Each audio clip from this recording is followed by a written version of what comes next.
Cayce's retelling of the events of the resurrection morning so closely parallel that given in the Gospels, we need not concern ourselves with that portion of the story.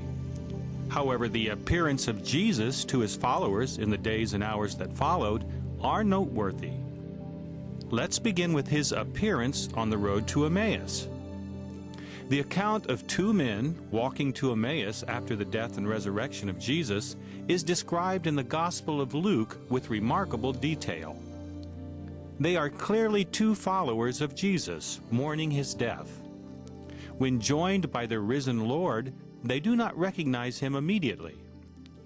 It is only after he walks with them to Emmaus and breaks bread with them that he is recognized. Jesus disappears, and they rush back to Jerusalem to tell the story. Although Cleopas is given as the name of one of the men in the story, it is not very helpful, since that name is not known to be among the followers of Jesus. In his readings, Cayce not only provides the name of the second man on the road to Emmaus, he discusses the identity of both with regard to their relationship to the Master. Cleopas is a Jew who collects taxes for Rome, much the same as the disciple Matthew. While living in Capernaum, he had been a neighbor of Joseph and Mary. His daughter, Suzanne, grew up as a close friend to Ruth, the sister of Jesus. Like Matthew, Cleopas became a converted follower of Jesus. Not part of the close inner circle, to be sure, but devoted to Jesus just the same.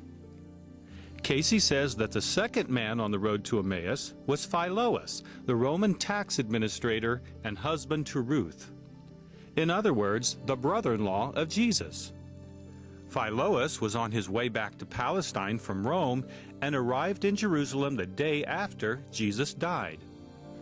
Perhaps Cleopas was informing Philoas of the details as they walked on the road to Emmaus. But why were they walking to Emmaus? The precise location of Emmaus is not known at this time. The biblical account places it several miles outside of Jerusalem. In one of his readings that discuss Essene activities in Palestine, Cayce informs us that there was an Essene school on the way above Emmaus that connected to Jericho and the northernmost coast from Jerusalem. Geographically, this Essene school would have been located between the Essene centers at Qumran and Mount Carmel. This Essene school near Emmaus was supervised by a woman named Eloise, one of the holy women in the ministry of Jesus. Eloise herself was a prophetess who supported and encouraged the disciples of Jesus as they walked along the nearby road during the years of Jesus' ministry. While at the school, Eloise came in contact with the Master often as he traveled between Bethany, Galilee, and Jerusalem. Perhaps Cleopas and Philoas were on their way to this Essene center when they were joined by the resurrected Jesus. Cayce states that one of Philoas's responsibilities as a representative of Rome was to inspect the activities about Emmaus.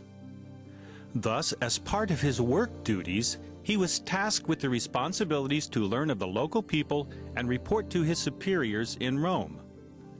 Cayce's readings also state that he made similar journeys to Mount Carmel.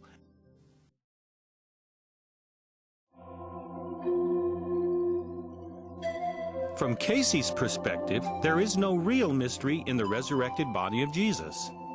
From the time he first appeared to Mary outside his tomb until he ascended into heaven from the mount, he appeared in a fleshly form, much as before the crucifixion. And yet there was a difference. His attainment of at-one-ment with God in his physical consciousness was so complete that with the disintegration of his body in the tomb, as indicated by the burial wrappings, he was able to reassume his physical form. His admonition to Mary in the garden that she not touch him suggests that the transformation process required time and was not instantaneous. Cayce explains that the raised vibration of his glorified body functioned like a high-power electric current. As with an electric current, if you are not grounded, there is no shock. Likewise, had Mary been fully attuned or in accord with his raised energy level, she would not have been harmed by the touch. In describing the process by which Jesus took on his resurrected body, Cayce takes a step back, so to speak, to put this phenomena into a cosmic perspective. What Jesus did when he appeared to his followers after his physical death is the same process he used to project into materiality many thousands of years previously, when his soul projected flesh bodies into the earth plane from the cosmic ethers. So, in essence, when Jesus was resurrected, he was merely repeating a process that his soul had already mastered. I have discussed this process in another video presentation entitled Edgar Cayce's Cosmology. So initially, the transformed body of Jesus was not fully hardened, so to speak, hence the caution to Mary about trying to touch it. With the passage of time and full attunement to the universal consciousness, the body of the resurrected Jesus took on not only the flesh characteristics of its previous form, but the desires as well. Hence he asked for food in one of his later encounters with his disciples. Cayce noted that it is fitting that the season of nature echoed the resurrection, as life was renewed in the material world. The breaking forth from the tomb is like the budding of a tree in spring, as nature itself breaks forth from its seasonal sleep.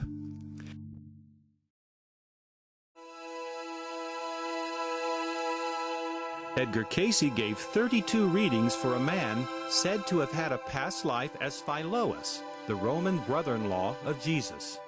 His 20th-century profession as labor management mediator was an echo of his work in Palestine, where he consulted with Roman tax assessors to be sure that people were treated fairly. The trial and crucifixion of Jesus created such uprisings in Palestine that the authorities in Rome demanded an accounting. Thus Philoas, husband of Ruth, brother-in-law of Jesus, was asked by the Roman emperor to prepare a report on the actions of Pontius Pilate. The report discussed the activities of Pilate's wife as related to the healing of her son, and it was favorable with regard to Jesus and his followers. It was not necessarily a condemnation of Pilate, but Caesar did act upon Philoas's recommendation to have Pilate replaced by one more in sympathy with the people of the Christian movement. In general, Philoas's report was well received by civil and religious authorities. However, certain among the social leaders in Rome condemned the report, fearing he had gone too far, and that his recommendations might lead to a change in the social order of the day. After writing the report, Philoas continued to serve and provide encouragement and support to the leaders of the early Christian church. His counsel prevented the full destruction of the disciples during that period. Philoas remained active in the service of Rome, traveling often to Palestine. Cayce notes that there were no significant rebellions against Roman authority until after he was recalled. One of his final actions was to travel to Egypt to help preserve the records in the library at Alexandria. Philoas died of natural causes at age 93.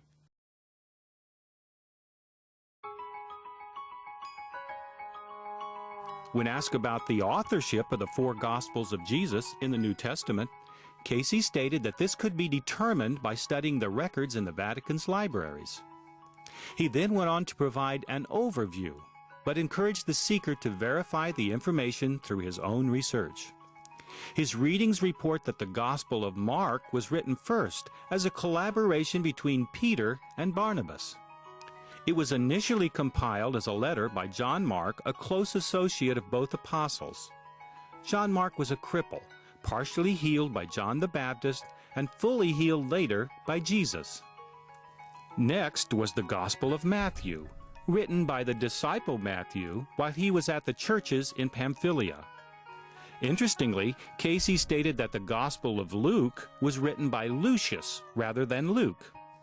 Lucius, a previous incarnation of Edgar Cayce, was with Luke working in the ministry with Paul. This gospel was directed to the provinces ruled by the Romans, which accounts for some of the differences between Mark and Matthew. The fourth gospel, John, was a collaborative effort by several individuals. The actual writing was not by John the Beloved, rather by a scribe named John, who worked under John the Beloved.